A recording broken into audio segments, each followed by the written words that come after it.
大家好，欢迎观看读书片刻。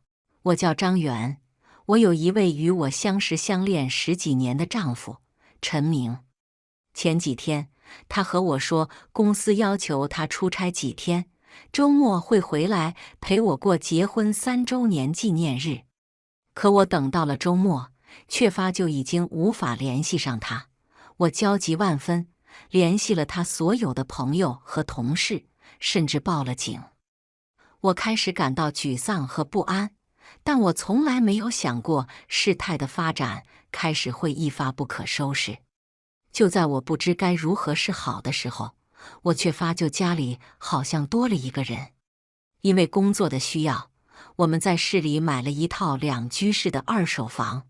我们没有小孩，房子不大，但也够住。最近因为陈明的失踪，我便在单位请了假。领导知道我的情况后，也表示理解，允许我提前休了1个月的年假。白天，我流转于警局和陈明的同事朋友之间，想要打探到陈明失踪的消息。晚上回到房子里，孤独无措的感觉袭上心头，脏乱不堪的地面，随处可见的泡面盒、碎碗筷、沾有血迹的衣服，我都无暇收拾。可这2天，我越来越开始觉得不对劲。那时候因为图便宜，买了6层顶楼带阁楼的房子，阁楼不大，平时也都只是用来放些杂物。可最近陈明失踪的几天，我半夜隐约听到阁楼有摩擦地面的声音。当我忐忑不安地打开阁楼门，却只有黑漆漆的一片杂物。除了这个外，我发觉家里一些东西的格局被改变了，比如床头柜上的照片，本来是对着床头的，可我外出回来却发觉照片被扣倒在桌子上。还有热水器的温度，我喜欢热一些的水温，所以总是调得很高，但我回来却发觉水温被调低了。陈明说他不喜欢照片对着自己，他说那样让他睡不着觉，所以他总会把照片扣在桌子上。他也不喜欢热的水温，他喜欢洗冷水澡，说那样更健康，还带着我一起洗。一定是陈明回来了。我又惊又喜，可是他为什么不联系我呢？看着手机上一条条未读消息，我陷入了沉思。猛然间，我想起了陈明的一个好哥们王达。找到王达后，他看到我如此奔波劳碌地寻找陈明，竟忍不住叹了口气，并面色沉重地告诉了我一件事：嫂子，他回来了，你知道吗？谁？哪个他？我百思不得其解。但当我看到王达同情的眼神后，我知道他嘴里说的那个他是谁了。柳思思，是他回来了吗？我颤颤巍巍地询问。王达没有回答我的问题，只是又默默地叹了口气。柳思思，人如其名，身细如柳，她算是高中时期的风云人物，人看起来瘦瘦弱弱的，爱扎着一条半高马尾辫，成绩却总能跻身全校前3的位置。而那时我们刚好是一个班的同学。他怎么会回来？他不是出国深造了吗？他为什么要回来？他不是还嫁了一位很有钱的男人？他回来干嘛？我抓住王达的衣领，歇斯底里地咆哮着。片刻间，我意识到自己的失态，松开了那双抱着青筋的双手，声音也变得低沉。陈明和他在一起吗？答案其实我已经猜到，但仍然不死心，再次问了一遍。嫂子，王达犹豫了一下，还是说了出来。或许这对你来说是一件好事。我不解地抬头望向他，他还是一副同情的神情，而同情中似乎又夹杂着一些别样的情绪。我无法理解，难道被出轨是一件好事？很快，陈明，我与柳思思的事情就被传了出去。王达并不是很能守秘密的人，他甚至把事情添油加醋了一把，把陈明的绝情以及我的深情都大肆渲染了一把。消息甚至传到了陈明的父母那里，他们还特地从外市赶过来对我表达歉意。毕竟当年与陈明结婚时，我没有要1分彩礼钱，婚礼也只是走了个流程，简单办了几桌。对于他们来说，我善解人意却被抛弃，确实有些说不过去。就在大家都在义愤填膺之时，警察却通知我来警局认领丈夫陈明的尸体。来到停尸房，警察打开门后，屋内的冷气吹到我的身上，使我忍不住打了寒战。空气中弥漫着一股消毒水的味道，我以为会有刺鼻的尸臭味，没有想到的是，空气里除了消毒水外，只有一丝淡淡的腐臭味。警察揭开了白布，一张泡发肿胀的脸映在我面前，我却无法将眼前这具尸体与清瘦帅气的陈明联系到一起。我看着尸体发愣，随后呆滞地摇摇头，他不是陈明，他不该就这样死去。而警察却拿出陈明的证件，以及那枚泛着金属光泽的戒指。看到戒指后，我的身体止不住开始站立。那枚戒指是陈明定制的，内环还刻着我的名字缩写。他说戴上他就更爱我，所以不会有第2枚。我开始嚎啕大哭，哭声之响之悲戚，使在场的人员无不动容。有几个戴着眼镜的年轻警员，更是默默拿下眼镜擦拭眼角。而陈明的死因初步判定就是自杀溺水，有目击者拍下了他自己跳进河里溺水身亡。当然，具体死因需要待进一步尸检结果出来后才能得知。这个死因我无法相信。要知道，我与他认识了10多年，我清楚地知道他不会游泳。试问，一个不会游泳的人会自己跳进水里吗？难道他是一心赴死？可是他说周末要回来陪我过3周年纪念日的。我的太阳穴开始越来越痛，头脑也开始混浊不清。终于在巨大的情绪压力下，我昏了过去。等我醒来的时候，我已经躺在了家里的床上，阳光刚好从窗户透了进来，我的眼睛还有一点没有适应光线。朦胧间，我看到一个身影正朝我身边走来，手里好像抱着一团东西。陈明，是你吗？你回来了。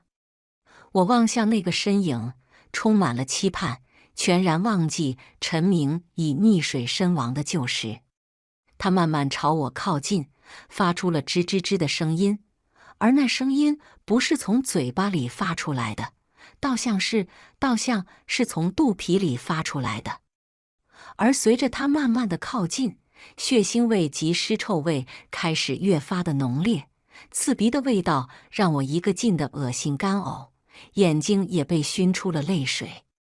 我惊恐地望着眼前这个从黑暗慢慢开始清晰的身形，我想叫喊，却发觉喉咙无法发出声音；我想起身，却发觉身体僵硬，无法动弹。渐渐的，我看清了眼前的人，他是陈明，只不过是已经肿胀泡发了的陈明。此刻他的皮肤成就出一种骇人的青紫色，眼睛以最大程度睁开着，黑色的瞳孔布满了他的眼球，眼珠子好像随时要爆出来一样。而他此刻就那么定定地盯着我。他怀里的东西我也终于看清楚了，是一只黑色母狗的尸体。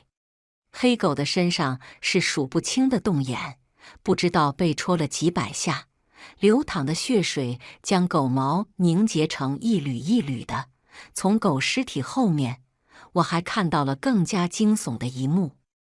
不知道有多少只老鼠从陈明的肚皮里钻出来，然后又钻到母狗身体里。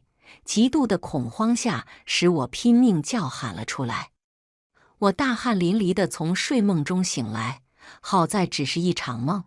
头痛欲裂的感觉迎了上来，我开始猛砸自己的头。这时，我余光瞥见一个身形脚步加快朝我跑来，他拉开我捶打头部的手，轻拍我的背，安抚着我。我惊恐地抬头望去，王达，你怎么在这里？看清眼前的人，我放松了戒备，但仍然充满疑惑。嫂子，你在警局晕倒了，后来医生检查说你只是劳累过度，多注意休息就好。伯父伯母忧伤过度，只能拜托我把你送回家里了。你是不是做噩梦了？我刚听到你在喊叫。王达关切地询问着我，我长舒了一口气，但并不打算把梦里发生的事情讲给他听。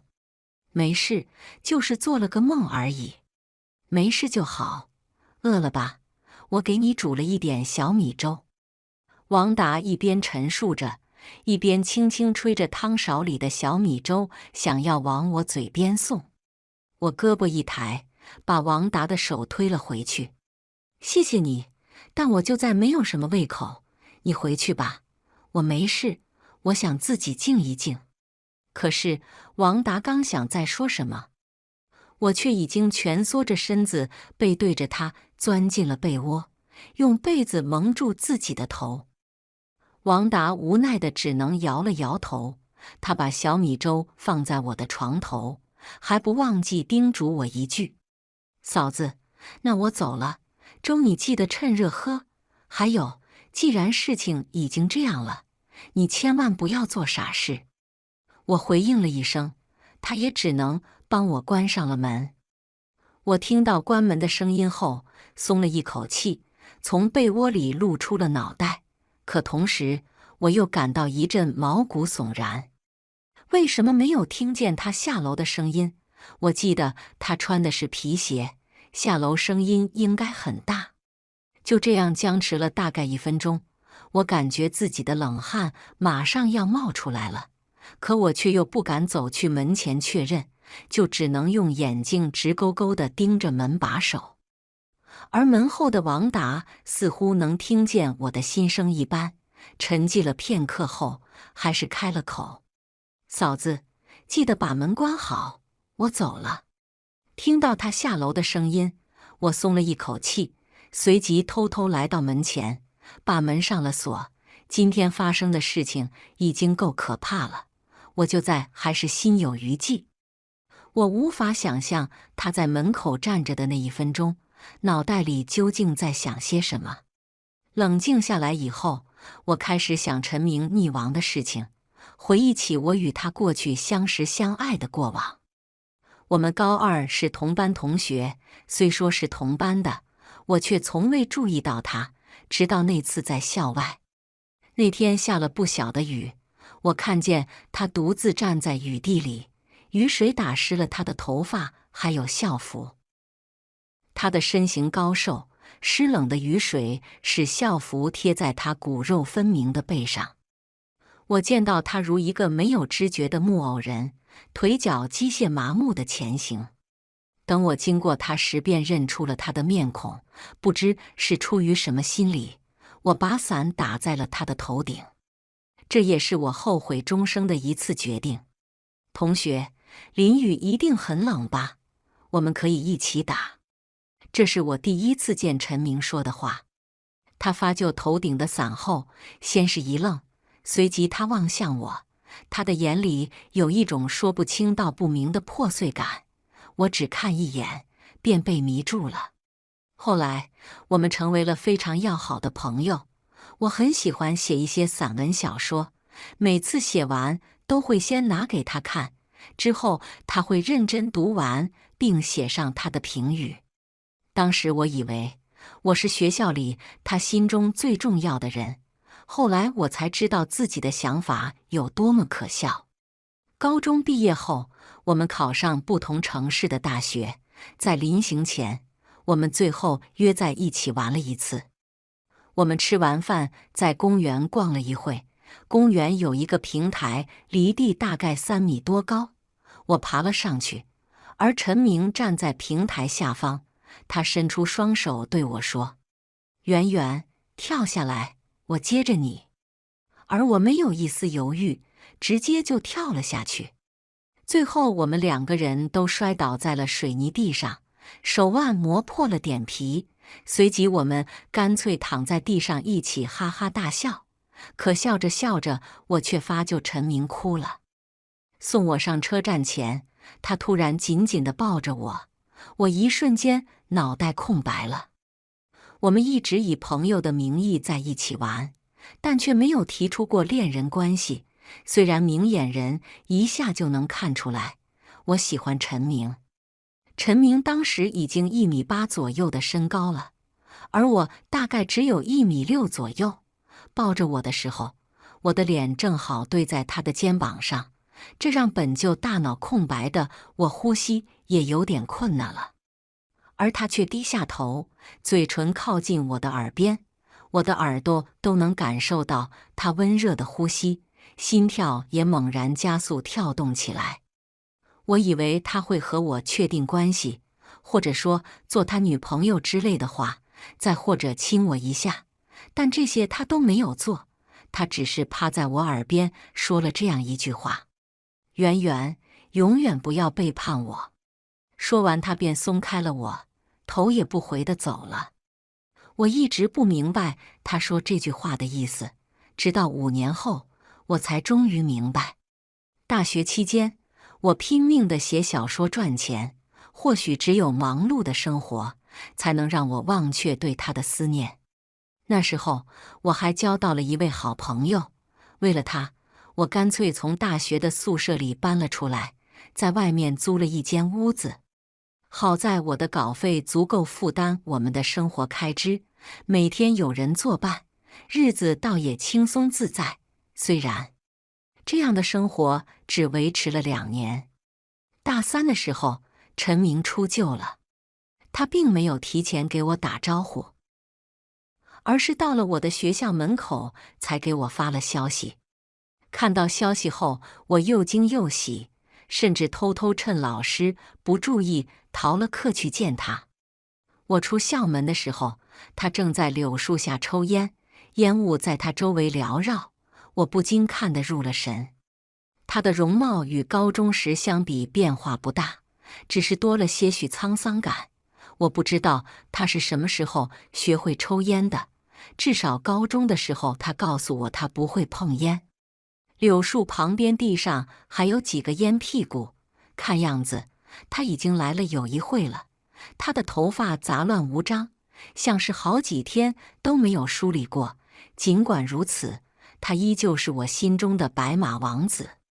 简单寒暄了几句，我从他口中知道了事情的大概。原来他在学校里殴打了老师，被学校给开除了。他的父母听到消息后气得不行，扬言要断绝父子关系，还断了每月的生活费。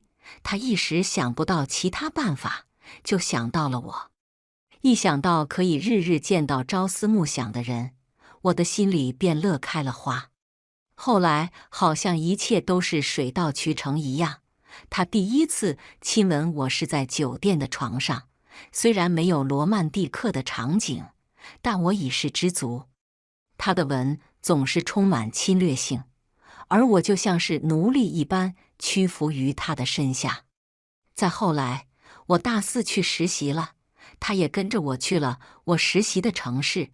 他开始越来越爱我，越来越害怕失去我。在他的要求下，我们居住在了一起。但他好像还是不放心，经常去我下班的地方等着我。如果同事聚餐，他就会要求我把周围同事一起拍个视频发给他，里面有男人的话，他就会有些不高兴。当然，这些都是他爱我的表就。我知道他已经离不开我了。果然，我一毕业，他就向我求婚了。我欣然同意了，虽然他没有车房，没有存款，我依然义无反顾地嫁给了他。只要他足够爱我，这不就够了吗？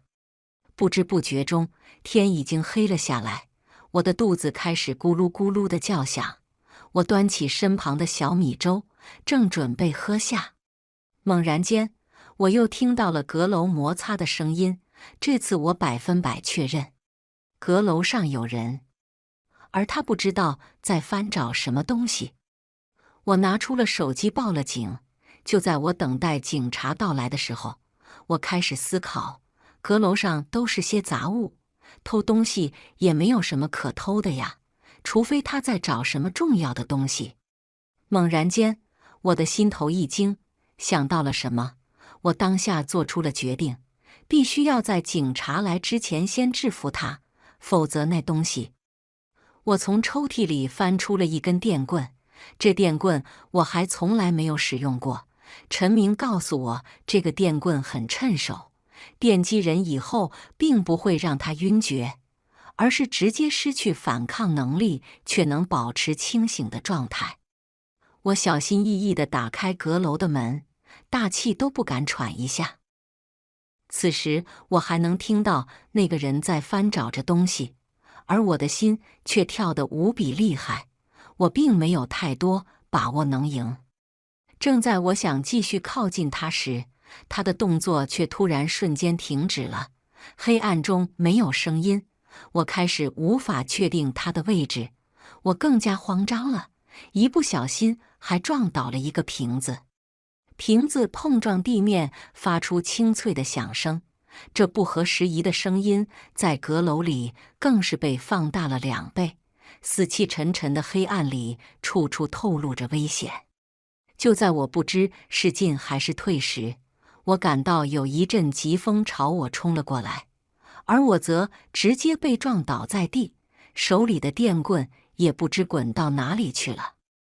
我暗骂一声糟糕，本以为今晚可能就要小命不保了，却发觉那个黑影在撞完我以后竟直接跑掉了。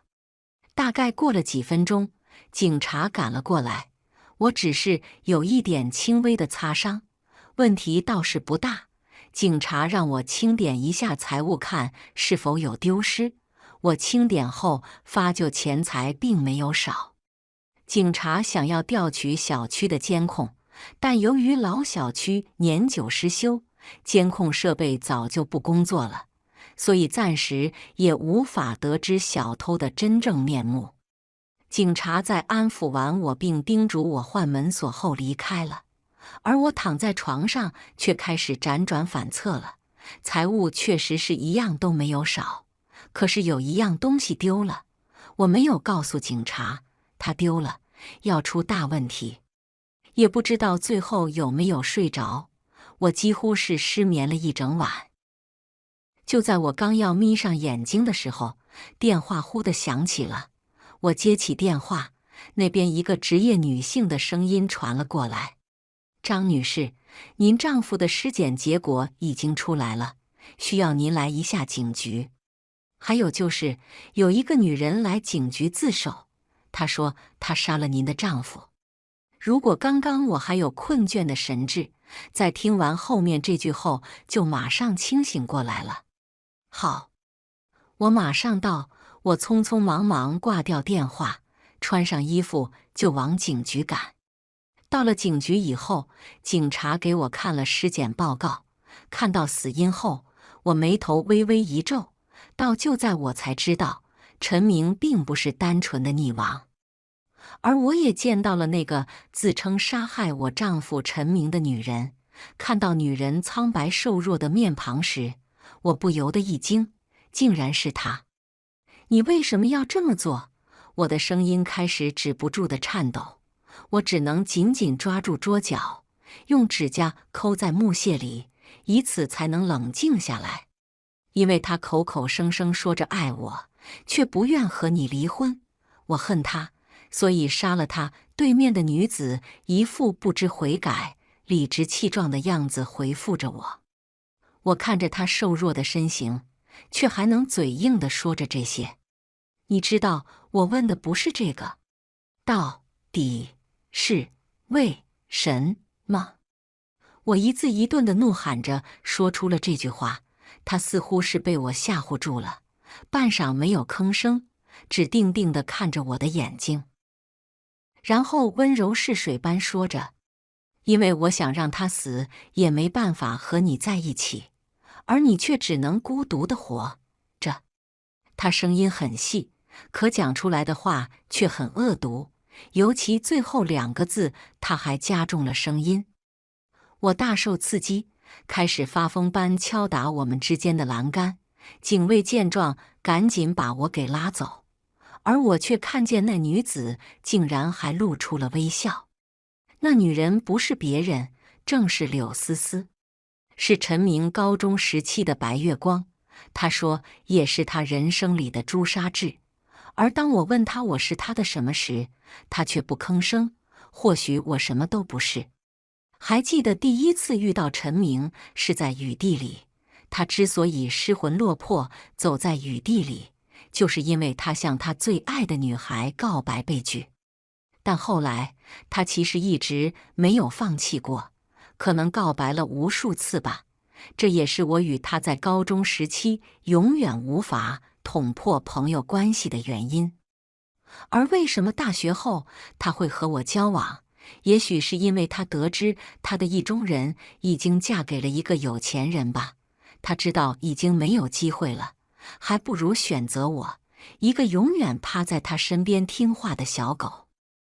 我知道，即使他与我结婚了，他的心里也还都是他。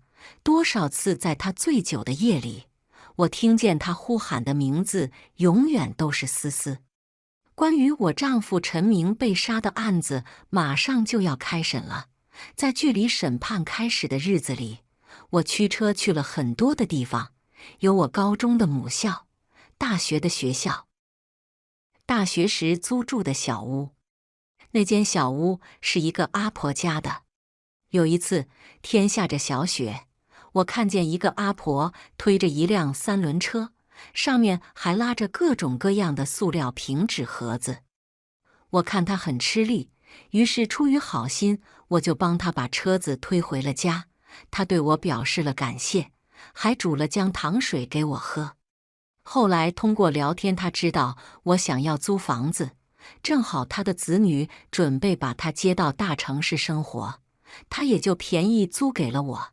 再后来，我写稿子赚到了钱，就和婆婆商议把小屋给买了下来。有时候我还会来到这里，这里的家具几乎都是老家具，一股腐朽陈旧的味道却让我每每闻到都感到安心。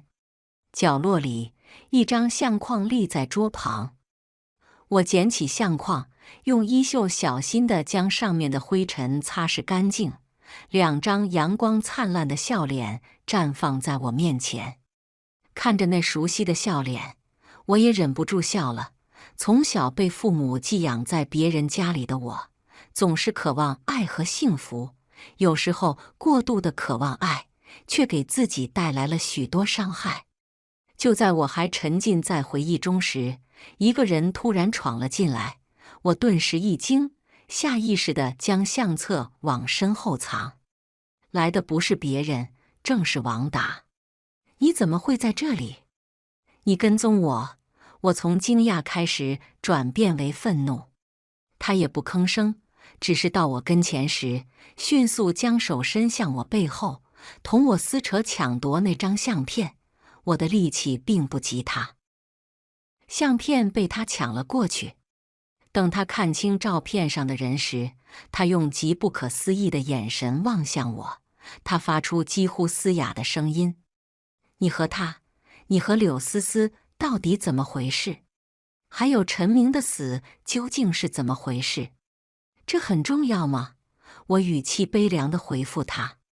他看着我的反应，一时呆得说不出话来，而我却从身后拖来了一个凳子，不慌不忙地坐下。要听故事吗？前面我与陈明的故事，并不是事实的全部，有很多被我掩盖了。我与他相识相知，确实是那些，而从求婚开始，后面的故事就不一样了。陈明向我求婚的时候，我并不是没有犹豫直接答应，而是拒绝了。而就是这次拒绝，让陈明好像变了一个人。他开始疯狂地堵我，在我下班的路上，在我回家的路上，给我打无数的电话，发无数条短信，甚至开始骚扰我的家人。我那时候还是爱他的，我曾天真的认为他的这些死缠烂打是对我的痴情一片，却不知这只是他的占有欲罢了。后来我们结婚了，我以为我们就可以幸福下去了，其实不过是我的想法太天真了。我们结婚3年了，却没有孩子，你知道为什么吗？王达没有想到我会突然问他问题，他思考了片刻后摇了摇头。我从怀里掏出一颗香烟，点燃，猛吸了一口，将烟雾吐到王达脸上。我曾经最厌恶烟草的味道，而2年前我却爱上了抽烟。他一定告诉你们说我无法生育，对吧？王达低下头，点了点。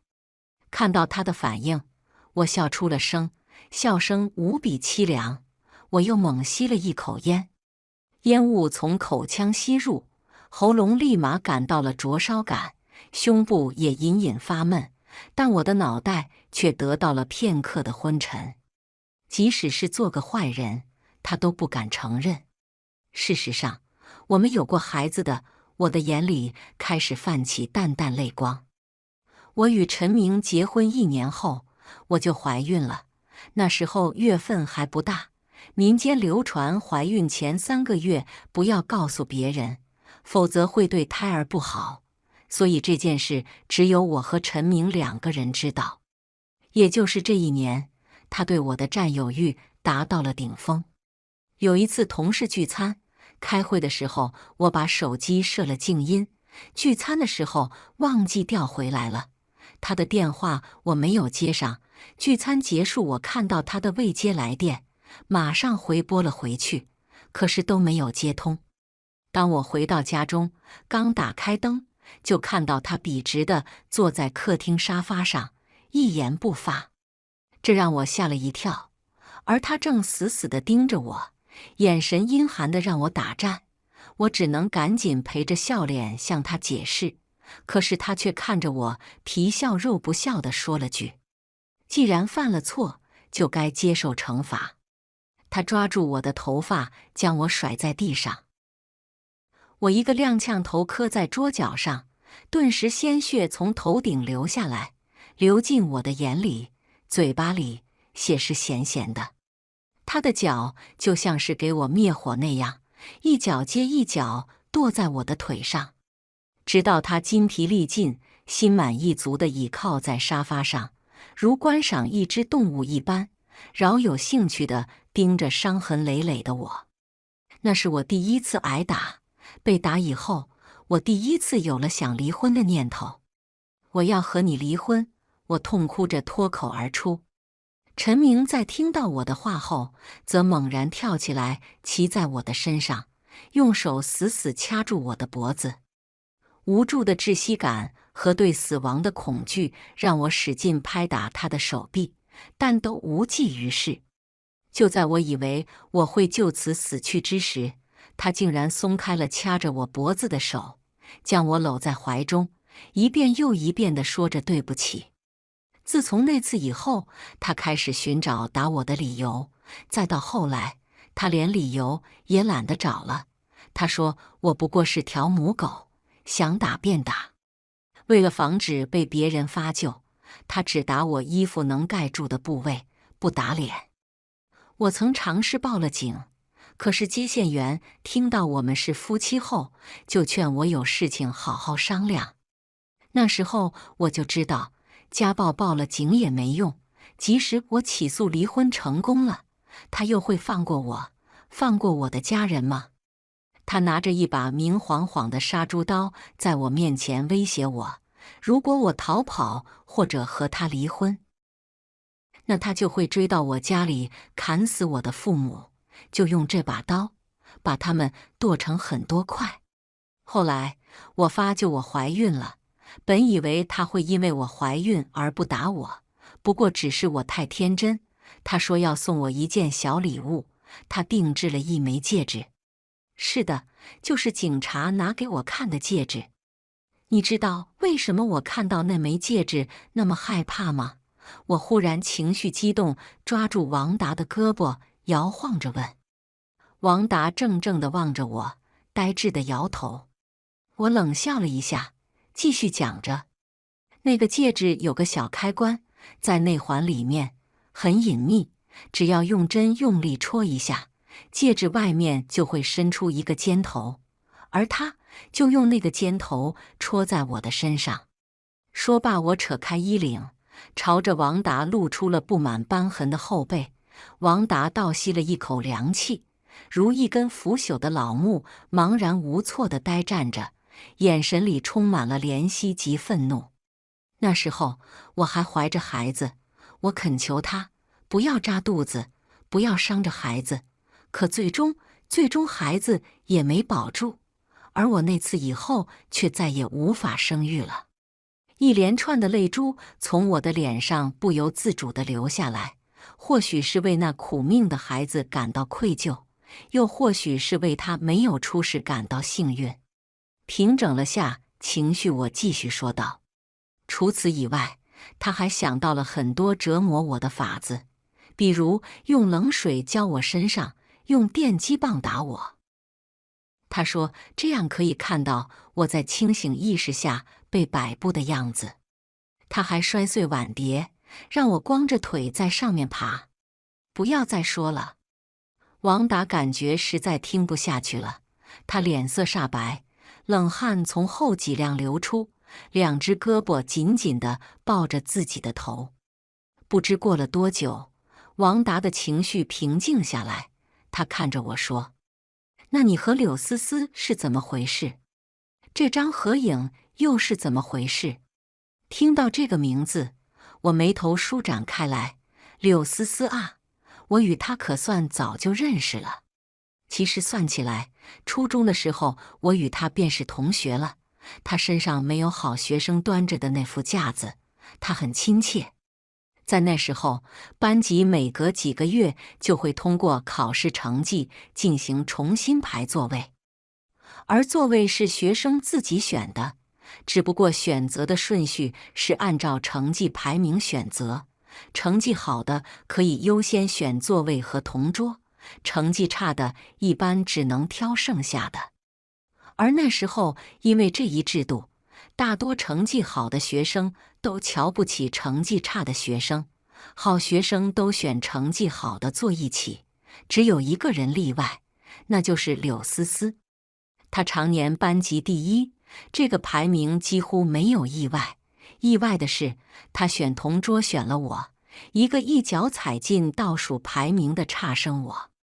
她的家境很好，父母也很疼爱她。我想象不到这样优秀的他会犯什么错，直到后来我才知道，他最大的错就是和我一样被陈明迷惑了心窍。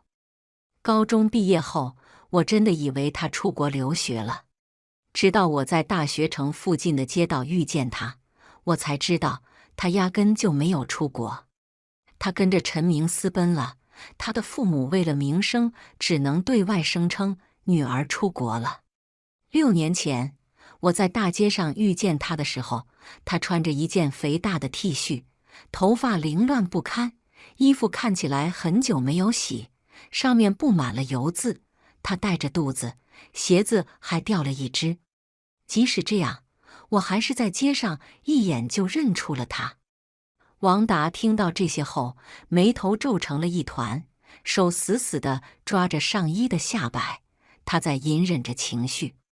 看到了他的异样，让我心中的猜测更加明确了一些。我看着他接着说道：我当时愣神了片刻，随后不顾别人异样的眼光，当即脱下了自己的鞋子给他换上。他泪眼婆娑地看着我，我不知道他那时心里在想什么。可是他和陈明的过往，他却从不与我提起。他不说，我也不问。之后我急着给他找了个住处，又怕她怀孕没有人照顾，干脆就从宿舍搬出来和她一起住。其实我隐约也猜到了，那可能是陈明的孩子。在他后来情绪稳定后，我试探性地提了下陈明。可是当他听到这个名字后，身体就开始止不住的颤抖，一会哭一会笑的，神志也似乎变得不太正常。我被他的反应吓到了，自此以后不敢再提。再后来，孩子出生了，却是早产，放在保温箱里。由于孕初期没有做足检查，孩子还带着一些先天性的疾病，高昂的费用我已经无法负担了。无奈之下，我与思思商量，经他同意后，拨通了思思父母的号码。孩子最终还是没有保住。柳思思身体痊愈后，父母就将思思给带走了。这之后，我们几乎是断了联系。听闻他一直在做心理治疗。再后来，他结婚了，而陈明找到了我。在后面发生的事情，你我都知道了。又或者，其实你知道的更多。我抬起眼眸，紧盯着王达。我什么都不知道。王达紧张的话都有些说不利索了。其实你是思思身边的人吧？我不动声色地观察着他的表情。王达在听到这句话后，脸色有些微白，并不由自主地咬紧了嘴唇。据我所知，你与陈明也不过这1-2年才相识，为何你要对他的事情如此上心？而且，告诉我柳思思出救的人是你，传播谣言的是你，就在跟踪我的还是你，这不是有点太奇怪了吗？其实，偷偷潜入我房子的也是你吧？我只是不理解你为何要把照片扣起来，还要用我的热水器。我一口气列举了数条，静静地等待着他的回答。王达惶恐不安地看着我，半天说不出话来。过了好一会，他似乎下定决心似的开了口：“既然你都知道了，那我也不装了。”王达的语气开始趋于平静。我确实是有目的地接近你们，而这些都是有原因的。我是思思的哥哥，我随了父姓，思思随了母姓。听到王达是柳思思的哥哥，我还是挺惊讶的。柳思思虽然提过她有一个哥哥，但由于常年在外念书，我以前还从未见过。思思是我最疼爱的妹妹，她乖巧懂事。我不明白为什么我只是出国留学了几年，回到家，她就变成了就在这副模样。我很后悔没有陪在她的身边。王达的声音变得苦涩凄凉，他懊悔地将头埋进臂弯里。他虽然什么都没有说，但我能感受到他受的伤害有多深。后来，我经过多方打听，得知妹妹的事情与陈明有关，于是我假意和他结成朋友。我想要知道事情的真相到底是怎么样的。我经常跟踪观察你们，最近在我得知你们小区摄像头无法工作以后，我还潜入你们家，想要寻找一些证据。说这些的时候，王达心虚地躲避着我的目光。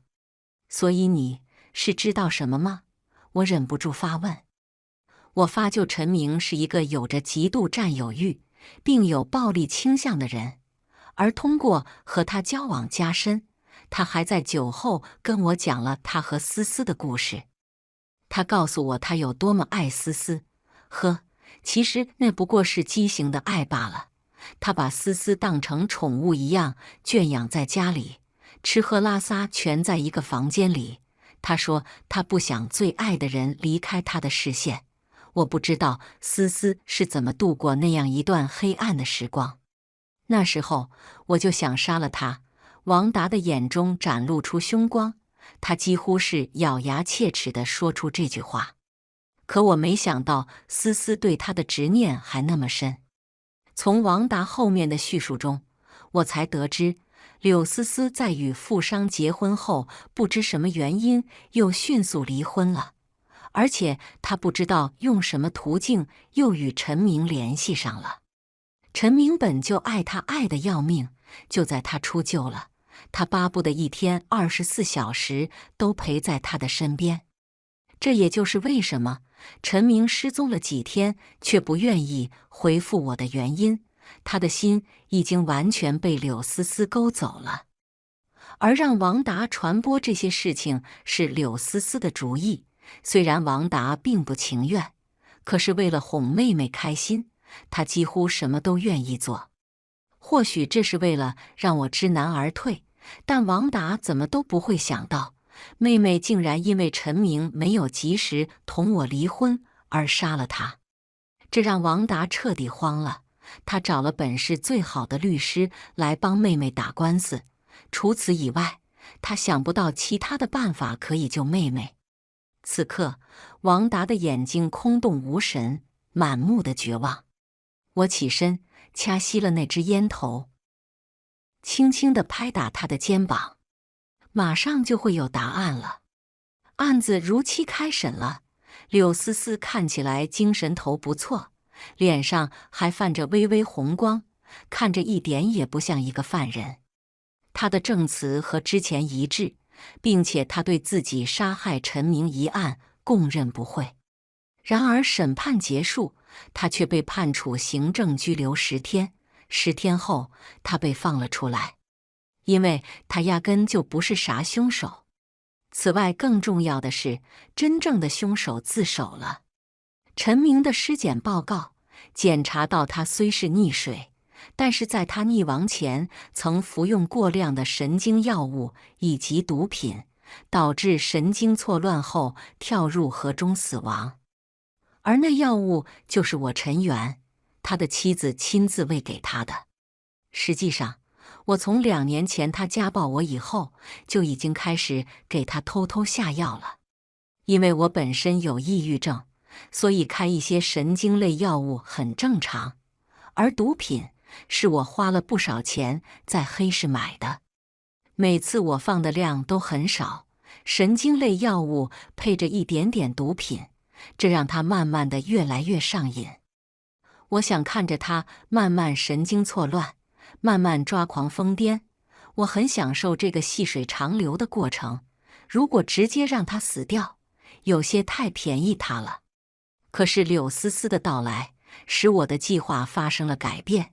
我怕再发生6年前的事情，我只能将致命的药量拿给他。事实上，陈明对药物已经成瘾了，我根本不用逼着他吃，我把药物撒在地上，他马上就会趴地上，像只公狗一样开始疯狂舔食。可让我最没想到的是，或许是在警局里有关系，让他提前知道了陈明的真正死因。当得知陈明并不是简单的溺亡，而是被毒害时，他马上联想到了我。那个傻丫头还想把我的药偷出来替我顶包。他那晚装在我身上的时候，我就已经知道了是他。真傻呀，又那么善良。恍惚间，我又想起初2那年夏天，我的父母不在身边，我因为胆小怯懦，被学校同学霸凌。班里的女孩排着队扇我的耳光，就像在做一场群环游戏。我脸颊变得红肿麻木，耳朵在嗡嗡作响，这与外面的蝉鸣声融在了一起。我习惯了如此，也忘却了反抗。就在我不知道挨了多少下后，一个小小的身躯站在我的面前，他大声地喝止众人的行为，小小的身体却发出巨大的声响，这与他瘦弱的身子骨显得格格不入。我记得他当时扎着一个半马尾，皮筋上还有一个可爱的小熊。人群散去后，他转过身，温柔地望着我。他用那温暖柔和的小手抚在我的脸颊上，此刻阳光正好洒在他的身上，映得发丝亮闪闪的。我当时在想，这大概是天使吧。事实上，他不仅保护了我那一次，在初中的整个时期，他都护住了我。他还告诉我不能怯懦，要学会反抗。对欺负伤害自己的人不可饶恕。他教我的，我都学会了。我学会了保护自己，可我想不明白，他为什么没有保护好自己。不过没关系，6年前我没有保护好他，这次换我来守护他吧。